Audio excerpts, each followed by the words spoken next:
You are Toastmasters, and you want to make it big in the speaking world. And I'm sure you have heard it somewhere. Said that what you say is not as important as how you say what you say. You heard that? Yeah. Yes. What they say, so I Googled on the internet, it says content is 5% and body language is 95%. Have you heard that? Yes. Yes. Well, you are wrong. They are wrong. A few days ago at the contest, I have a speech sheet, the judges marking sheet here.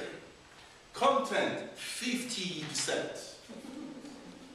Appropriateness and correctness, which I will add to content, 20. So that makes a whooping 70. So what you don't say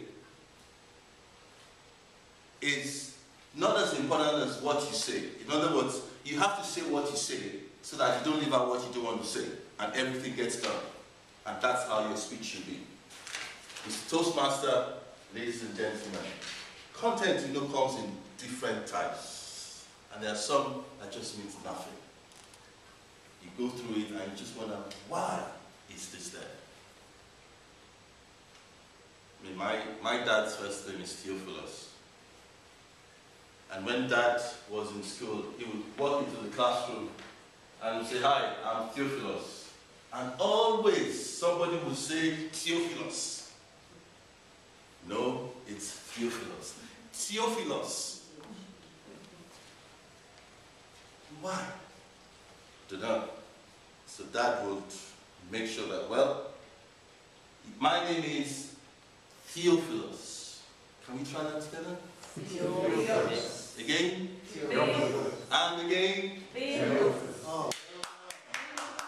That's good, that's good. So you did better than his classmates. But for those of you who are not saying Theophilus, that would say, "Hello, my name is Theophilus." You know Theophilus Thistle. Do you know Theophilus? He doesn't know Theophilus Thistle.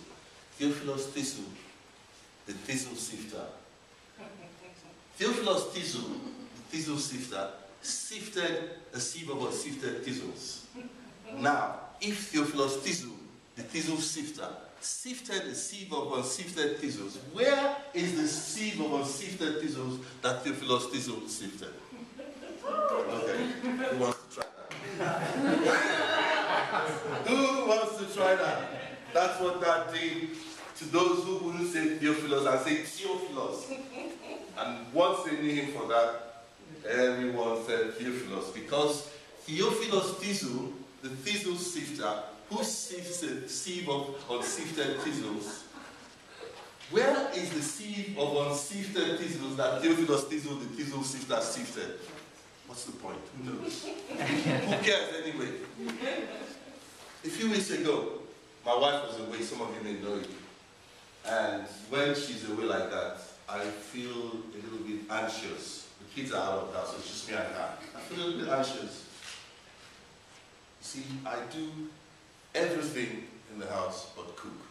And that means there's going to be some anxiety about food. But I have learned, actually I can cook. By saying I don't cook, there's a little bit of lie that I can boil an egg, boil rice, and I boil bread to make my favorite boiled egg and rice sandwich. Have you ever tried that?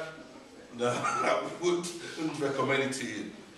But that's what I eat when she's not around. Boiled egg and rice sandwich. So I went to church on Sunday and my wife's friends were saying, "Oh, Wale, so how are you getting on now that Paula's away?" I was just to keep the conversation going, be nice and polite. "Oh, I'm fine." "So what did you eat last night?" "Why are you asking what did I eat last night?" But, it's church, you've got to be nice and polite, keep your best face. So I said, "Sandwiches." I actually spared her the details, otherwise she would have cringed. So, didn't bother make food? Yes, she did. "So why aren't you eating it?" "Well, I'm saving it up for her, so that when she comes back, she'll have something to eat. Oh, then it occurred to me, the food she made is actually for me to eat. So I got home, and I went and I had something to eat. Well, I didn't have something to eat straight away. Sat down. This is going to be an adventure. Because I remember my friend, Steve. Steve says, Steve came for lunch, well, came for a chat. And he sat down for the first one, I just didn't offer him anything. And since then, Steve has been saying, Wally doesn't know where the kitchen in his house is. And here was me, now having to go and prepare food for myself. So rather than go to the kitchen, I went out, I went to my car, opened it, put out the navigator, punched in the postcode, CR2 8RL, house number, kitchen. And there you go. I found my way to the kitchen. Now some of you know where the kitchen in your house is, and that's good, but me, it's one of my least visited places. Into the kitchen I went, opened the microwave, no food. Opened the fridge, no food. A few drinks. Where's the food? Okay, maybe it's in the freezer. And I open the freezer. Voila! It's filled with food. In fact, the freezer is so full, it's all frosted on the skin that it's 3 inches in height. With ice all around it. I didn't know where to start. I didn't know what to take. I just closed the freezer. And I went back to my sandwiches. See, the content of the freezer was just too much for me. And it reminded me of my speech sometimes, and of your speech. Content is king, like I said earlier. Yeah. But too much content drives your audience mad. Too much content blocks out your audience. As you may remember, one of the past prime ministers said a speech should be like a woman's skirt. Long enough to offer cover and short enough to be attractive. So the content of your speech must be just enough and not too much to drive out your audience or to make them mad. So that's the freezer. Does anyone keep fish as a pet here? Toastmasters. Well, I'll tell you about my friend Steve. Steve loves his fish. And when you phone Steve, Steve, hi, how you doing? And yeah, I'm good. Steve, would you like to come out tonight? No. What are you doing, Steve? I'm watching the fish. Okay, we'll let Steve off. 2 weeks later, Steve, how about cricket with the guys today? No, Wally. Jerry's sick. Do you know who Jerry is? Fish. He's fish. Thank you. The fish is sick. Steve, get alive. Jerry's only a fish. No, Jerry's not just a fish. Jerry's an Oscar fish. So what's wrong with Jerry the fish? Steve says fish grow, and the Oscar fish can grow as much as 15 inches, and that in a tank is a big fish. What's wrong with your fish, Steve? Jerry's not growing, but he's broadening. Oh yeah, that's a good sign, isn't it, Steve? No, it's not a good sign, Wally. Well, he's having middle-aged spread. Bulging in the tummy. But you see, the real thing for the Oscar fish is that the fish tank is getting polluted. And the small fish in the small tank is getting so big now that the environment which the fish is getting poisoned. And For the fish, rather than growing length, it begins to grow on the side, gets bloated, because it's eating too much rubbish. And it made me think again about myself. Maybe you might think about yourself. What you are feeding on. What are you putting in your mind? What's in the environment that you exist? You see, we will all grow. We are all built to grow. And as a matter of fact, we grow physically, we grow emotionally, we grow mentally. But then the older you get, of course, your physical growth becomes less obvious. But you grow still. And if we are not feeding on the right things, it's quite possible that our mental and emotional growth, like Jerry the fish, can become bloated and not right. So that's something for you to think about again. From the freezer, content is king, and content is good. And from the fish, what you feed on, you must be intentional about your growth. I'll tell you about the fox. Who plays golf here? Now please, even if you don't play golf, humor me and raise up your hand. We all play golf. Thank you. Thank you, thank you, thank you, thank you, thank you. Of all the sports that I know, golf has the least adrenaline per time that you play it. It's just boring. Boring. Walking around, hitting the small ball into a pint-sized hole with a device that is ill-suited for it. It doesn't work. Why do people play it? Anyway, so Steve says, Wally, let's go play golf. Not that Steve, the one who was the fish. This is a different Steve. Tall, handsome, plays golf Monday morning. Okay, Steve, I'll play golf with you this time. And off we go to the golf course. Well, what can I do? I had the day off anyway, so I follow Steve to the golf course.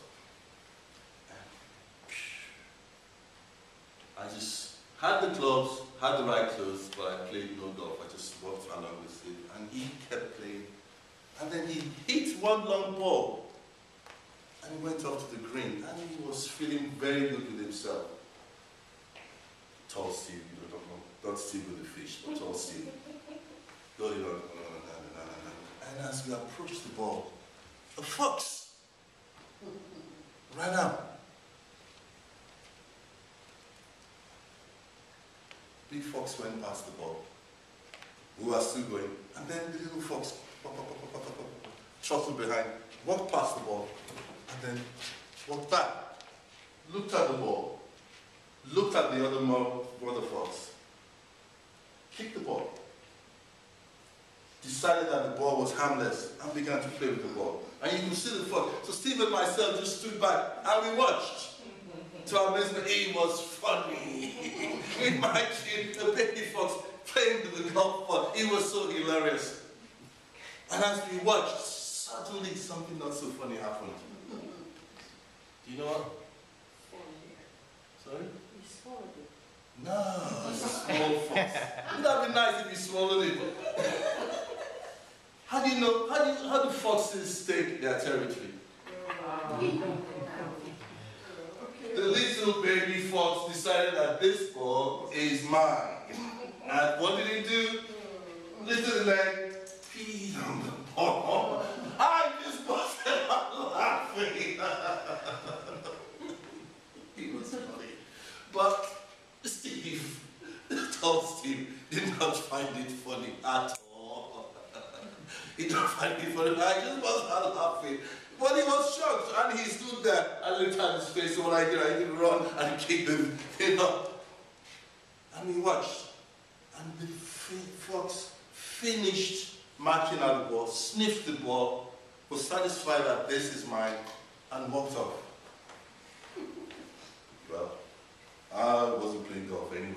matter to me. I just stood there, looked at Steve.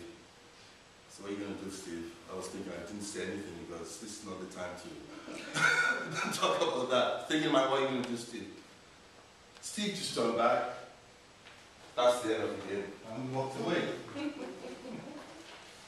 What can I do? Walked away with Steve, and we had a drink at the pub, and I went home.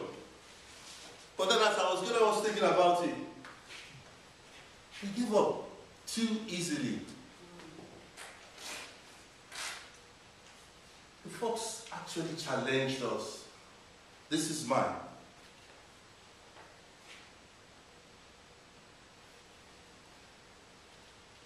You see, what Steve could have done, I was thinking, Steve, if I was me, I would have gone back anyway.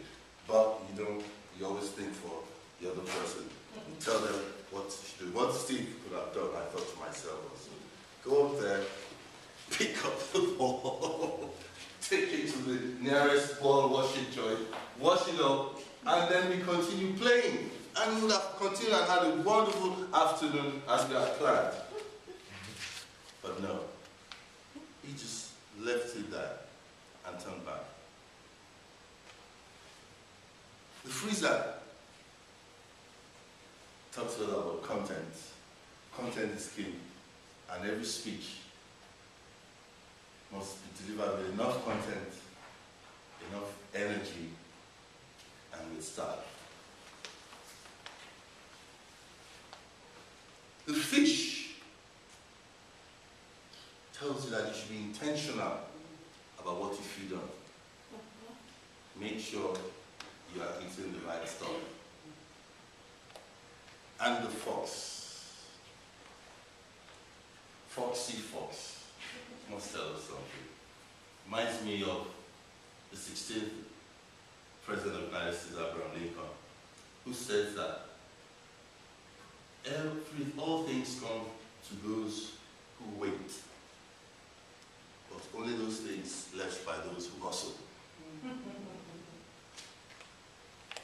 While Steve and myself were waiting, watching, and laughing, Foxy Fox hustled us out of our ball and actually staked his claim on our ball and ruined our dream golf afternoon.